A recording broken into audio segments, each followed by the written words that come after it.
Good afternoon mga ka-viewers, katatapos kong mamasada. Eh, una, pasalamat sa kanya, ginabayan tayo. Di tayo pinabayaan, nakauwi tayo ng ligtas at maayos sa ating pamamahay. Ah, Thanks God. Ito po, titirahin ko na naman to mga ka-viewers. Eh, it's plant time mga ka-viewers. Go mga ka-viewers.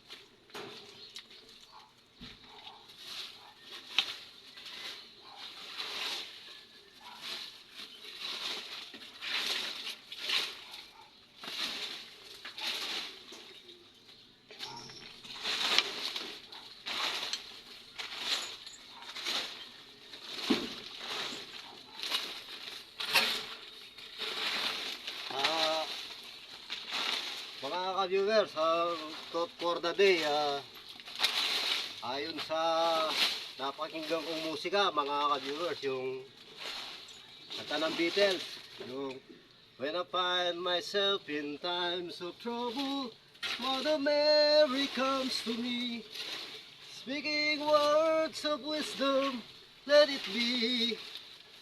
And in my hours of darkness, she is standing right in front of me, speaking words of wisdom, let it be, let it be, let it be, let it be, oh let it be.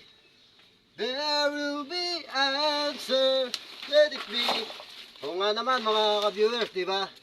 Di po ba kung hindi lahat pinapansin natin, makakapag-focus tayo sa ating sarili at hindi natin masyadong dadamdamin yung mga sinasabi nila, di po ba mga ka-viewers?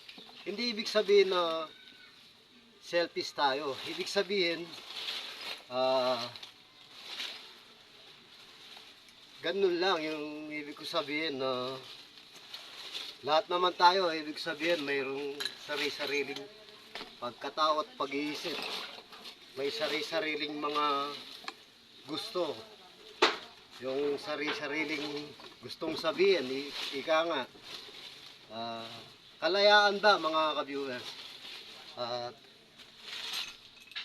magiging payapa tayo kung hindi lahat pala o kaya hayahan yung mga sinasabing masasakit kasi tama nga naman po, di ba?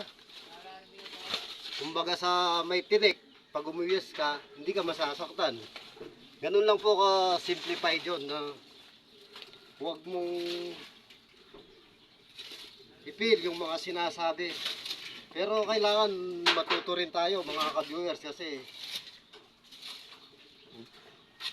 hindi lahat alam natin eh. Minsan tayo na ang umunawa mga ka-viewers yung para matanggap natin at kung para sa atin din mga ka-viewers.